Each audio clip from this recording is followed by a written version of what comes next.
de salaire à régulariser sur ces salaires à échoir. Bon, c'était clair sur le papier, c'était clair dans l'intention. Aujourd'hui, les choses peuvent devenir floues aux yeux des autres. Mais pour nous qui avions quand même écrit, qui avons quand même assisté à tout cela, ça ne fait pas l'ombre d'un doute. Maintenant, tout est parti, c'est dommage. Tout est parti de là. Maintenant, chacun essaie de défendre ses intérêts, là où nous en sommes. Et c'est l'escalade. Pourquoi négocier? Parce que de toute façon, aujourd'hui, Malick Gakou est obligé de jouer un peu les sapeurs-pompiers. Alors que il faut toujours une tierce partie dans ce cas pour négocier. La procédure elle-même entrevoit une période de négociation ou une phase de négociation. Quand on va comme ça au social pour réclamer des droits, il y a toujours une phase de conciliation. Nous tous nous avons tenté et ça a échoué. Comme je dis, ah oui, mais c'est presque obligatoire dans la démarche. Il faut bien une phase de négociation avant d'aller au fond, une phase de conciliation comme on dit. Elle n'a pas abouti parce que chacune des parties s'était campée sur ses positions. Nous, ce n'est pas des positions fédérales, c'est des positions des intérêts du football. On est obligé d'en tenir compte. Lui aussi pensait légitimement devoir gérer ses intérêts personnels. Et il n'y avait pas une tierce partie pour essayer de rapprocher les deux bouts. Aujourd'hui que le ministre entreprenne cette démarche, c'est salutaire. C'est son rôle, il est dans son rôle. Et comme ABF, nous regrettons fortement d'en être arrivé à des tribunaux. D'autant que la procédure sportive l'interdit. D'accord. Lui, quand même, j'aimerais vous interpeller sur un point, parce qu'en attendant, quand même, il y a une décision de justice qui a été prononcée, à savoir donc ce paiement des 36 millions d'arriérés de salaire, même s'il y a un appel de la Fédération sénégalaise de football. Et à ce niveau, la Fédération n'a pas encore payé justement ces arriérés de salaire. Pourquoi? La fédération n'est pas débitrice d'arriérés de salaire. La fédération n'a jamais payé un franc de salaire depuis le début du contrat de Amara. C'est l'État qui est débiteur des salaires. On ne peut pas condamner quelqu'un sur des choses qui ne sont pas de ses obligations. Dans ce contrat, il était clairement défini que c'est la fédération qui est, j'allais dire, le patron au plan opérationnel, mais c'est l'État qui paye. C'est l'État qui a octroyé à Amara l'ensemble de ses avantages. C'est l'État, par son propre biais, qui lui vire son salaire dans son compte. La fédération n'est pas débitrice d'un paiement de salaire. Je ne vois pas pourquoi on la condamnerait sur le tard à le faire. D'accord. Voilà. Et jusqu'ici, vos comptes restent bloqués ou pas? À hauteur de 36 millions. Hein, voilà, à hauteur de 36 millions. Bon, mais c'est normal aussi qu'ils cherchent à exécuter. Nous avons fait un appel et nous avons entrepris d'autres actions dans le sens d'éclairer la justice sur ce que, même s'il est libre d'exiger un certain nombre de prétentions, en tout cas pour ce qui est des salaires, ce n'est pas la fédération, c'est l'État. Très bien. Alors, Alioune Badara Fall, qu'est-ce que vous pensez justement des éclairages de Louis Lamotte concernant cette affaire d'arriérés de salaire déjà? On ne parle pas encore de l'autre affaire pendant devant la justice. Moi, lui, peut-être qu'il est dans le secret des papiers et de la procédure. Mais ce qu'il y a, c'est que tout travail mérite salaire. Dès l'instant que le bonhomme s'est acquitté du travail, pendant un mois, on doit lui payer son salaire. Mais moi, véritablement, le regret que j'ai, c'est qu'avec la tournure des événements, Amara, déjà, il est suspendu par la Fédération sénégalaise de football. C'est une compétence de moins pour le football sénégalais. Il est clair que demain, si la Fédération est encore à la recherche d'un technicien pour une quelconque équipe nationale, même si Amara est gracié, ça va poser problème pour qu'il soit, en tout cas, recruté à nouveau. Je pense qu'on aurait dû commencer par là, c'est-à-dire partout où il y a des départs négociés, on aurait dû véritablement éviter le tribunal. Tout simplement parce que c'est une question de football, c'est une question sportive. Le président de la Fédération sénégalaise de football, il est avocat. Et il sait vers où les procédures mènent. Et ça n'a pas d'intérêt. À la fin de la procédure, on verra que c'est le football sénégalais qui perdra. Pourquoi alors initier cette procédure? Maintenant que les 50 millions soient une prime ou bien soit une avance sur le salaire,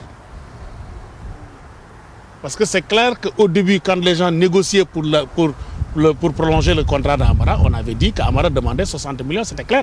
On l'avait dit dans la presse. Demandait 60 millions à titre d'avance sur salaire.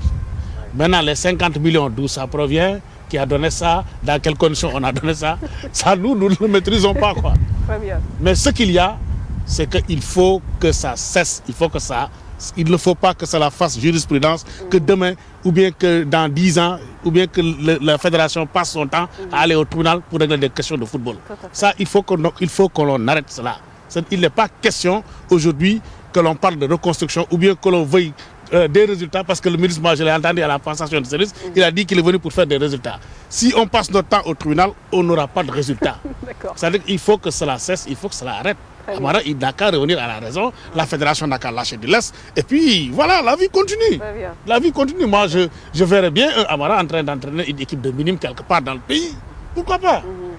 Alors, et puis il est relativement jeune, il a l'avenir devant lui. Je pense que quand même Amara doit lâcher du lest et que la fédération également doit lâcher du lest. Et puis qu'on trouve une solution. On peut trouver une solution. Il n'est jamais trop tard pour bien faire. Je pense, moi, personnellement, je lance un appel aux deux parties véritablement pour qu'elles se retrouvent et pour qu'on trouve une solution pour le bien du football sénégalais. Parce que demain, si les joueurs qui étaient à Bata, dans le cadre des éliminatoires ou bien dans le cadre de la Coupe d'Afrique 2013, si ces jeunes-là, si en tout cas dans l'équipe de 2013, on part en finale et que Papis Demba Cissé marque 2 buts, Amar, il sera fier. Et je pense quand même qu'il faut, ne serait-ce que pour les participants de tout ce monde-là, vraiment trouver une solution. Et puis je pense que ce n'est pas une situation carabinée. On peut trouver une solution. On peut encore trouver une solution. Puisque pour le deuxième dossier, l'affaire est encore en cours devant la justice. Maintenant, quelle issue justement, vous, à votre niveau, voulez-vous donner à cette affaire? Est-ce qu'il y a une possibilité de vous retrouver autour d'une table et de discuter? Oui, vous savez bien que nous ne sommes pas des va-t-en-guerre. Hein. Nous n'aurions jamais été au tribunal si on ne nous y avait pas attrait. Donc jusque-là, on a subi.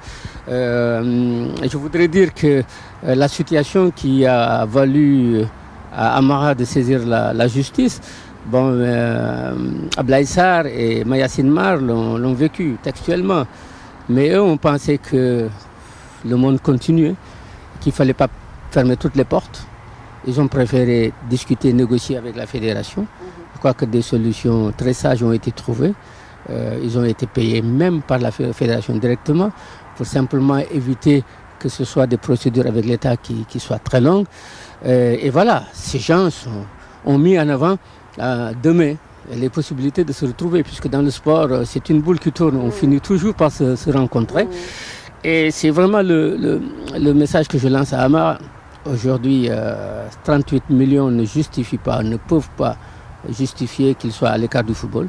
Je suis très malheureux qu'il soit suspendu. Il a beaucoup fait et il a beaucoup à faire. Suspendu à quel titre? Puisque justement toute cette procédure qui est proscrite par nos règlements. Quand il y a un différend chez les footballeurs, le monde du football, il est déjà traité, il est d'abord traité dans le cadre des instances internes du football. Et ces instances vont jusqu'au tribunal arbitral, qui est le tribunal arbitral qui a autant de moyens coercitifs qu'un tribunal du travail pour amener, s'il y a faute, une fédération à payer ou à faire face.